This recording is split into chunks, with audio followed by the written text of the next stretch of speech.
গেল বর্ষায় স্মরণকালের ভয়াবহ বন্যার কবলে পড়ে দেশের দক্ষিণ পূর্বাঞ্চলের জেলা ফেনী। পানিবন্দী ছিলেন 10 লাখের বেশি মানুষ। আর এই বন্যায় ক্ষতি ছাড়িয়ে যায় অতীতের সব রেকর্ড। টেকসই বাধা না থাকায় আসছে বর্ষায় আবারও বন্যার শঙ্কায় স্থানীয়রা। সোলাইমান ডালিমের প্রতিবেদন, ছবি তুলেছেন দুলাল তালুকদার। গেল বর্ষায় ভারতের পাহাড়ি ঢলে ফুলগাজী পরশুরামের মুহুরী কহুয়া ও সিলোনিয়া নদীর 102টি স্থানে বাঁধ ভেঙে ভয়াবহ বন্যার কবলে পড়ে ফেনীবাসী, যার ক্ষত এখনো মেটেনি। বন্যার পর ভেঙে যাওয়া বাঁধগুলো জোড়াতালির মেরামত করা হলেও করা হয়নি স্থায়ী সমাধান। তাই আসছে বর্ষায় আবারও বানে ভাসার আশঙ্কা স্থানীয়দের।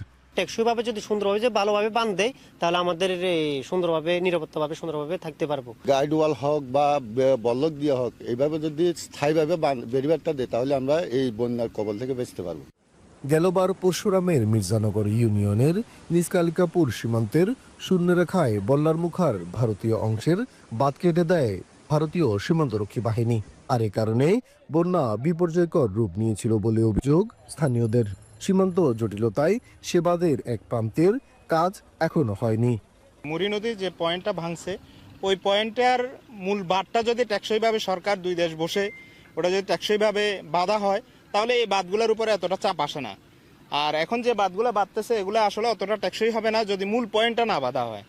জেলা প্রশাসনের হিসেবে গেলবারের বন্যায় কৃষি, সড়ক, আবাসন, শিক্ষা সব খাত মিলিয়ে ক্ষতি হয়েছে প্রায় 2686 কোটি টাকার বেশি। প্রাণ হারিয়েছেন 35 জন। এমন ঘটনার পুনরাবৃত্তি ঠেকানোর আহ্বান সচেতন মহলের। বাঁধটা মেরামত করা হয়, যে জোড়াতালি দিয়ে আবার ওই স্থানগুলোতে আবার ভেঙে যায়। আর যেটা হচ্ছে যে প্রতি বছর ওই বাঁধের পাড়েই সে দেখা গেছে যে মাটি কেটে নিয়ে যায়, বালু লুটের সেখানে বালু লুট করা হচ্ছে, যে কারণে বাঁধগুলো দিন দিন সংকীর্ণ হয়ে যাচ্ছে এবং বাঁধটা ঝুঁকিপূর্ণ হয়ে যাচ্ছে। এদিকে চলমান বাঁধ মেরামত কাজ বর্ষা আসার আগেই শেষ হবে বলে আশা পানি উন্নয়ন বোর্ডের। 96টি স্থানের ভাঙন ইতিমধ্যে সম্পন্ন করা হয়েছে। 6টি স্থানে বড় ভাঙনের কাজ চলমান আছে। এর মধ্যে একটি বল্লার মুখে, যা নোম্যান্সল্যান্ডে আংশিকভাবে পড়েছে। নোম্যান্সল্যান্ডের কাজটি ডিজিবিএসএফ চ্যানেল, যৌথ নদী কমিশন, অন্যান্য সরকারি পর্যায়ে আলোচনার মাধ্যমে সম্পাদনের চেষ্টা করা হয়েছে।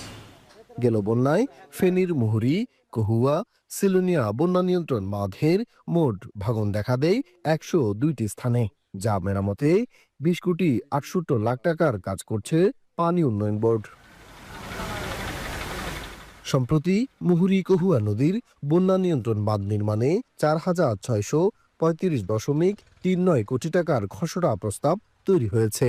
জমি অধিগ্রহণ সহ এই প্রকল্পের ব্যয় 10,000 কোটি টাকা ছাড়িয়ে যেতে পারে বলে মনে করছেন সংশ্লিষ্টরা। ফেনীর ফুলগাজী পরশুরামে জোড়াতালির এই কাজের চিত্র প্রতি বছরই বন্যার পর বেড়িবাঁধ তৈরিতে কোটি টাকা ব্যয় হলেও ফের বর্ষা এলেই ডুবতে হয় এখানকার মানুষদের। নষ্ট হয় বসতি, ফসল এবং জনজীবন। এই ভোগান্তির চিত্র থেকে বাঁচতে হলে স্থানীয়রা যেমনটি বলছেন, জোড়াতালির কাজ নয়, একটি টেকসই বাঁধ। সেই টেকসই বাঁধ মুক্তি দিতে পারে তাদের দীর্ঘদিনের ভোগান্তির জীবন। সোলাইমান ডালিম, এখন ফেনী।